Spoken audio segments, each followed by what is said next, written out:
খুবই আনন্দিত, আপ্লুত।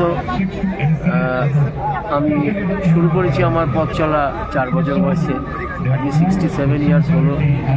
বহু দেশ বিদেশে গেছি এবং ভারতের জন্যে, ভারতের কালচারকে তুলে ধরার জন্যে অনেক কিছু কাজ করেছি।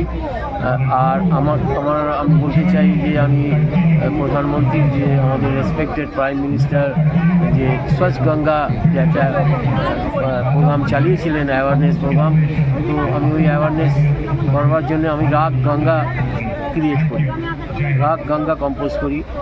তো এটা আমার খুবই ভালো লেগেছে, আমি কিছু করতে পেরেছি। তো সব মিলে আমি খুব খুশি, খুব আনন্দিত, গর্বিত। আর অ্যাওয়ার্ড মানে একটা কাঁধের উপরে আরও রেসপন্সিবিলিটি চেপে গেল। তো আরও ভালোভাবে আমি আমার নিজের কাজটা করবার চেষ্টা করব আগের দিনে।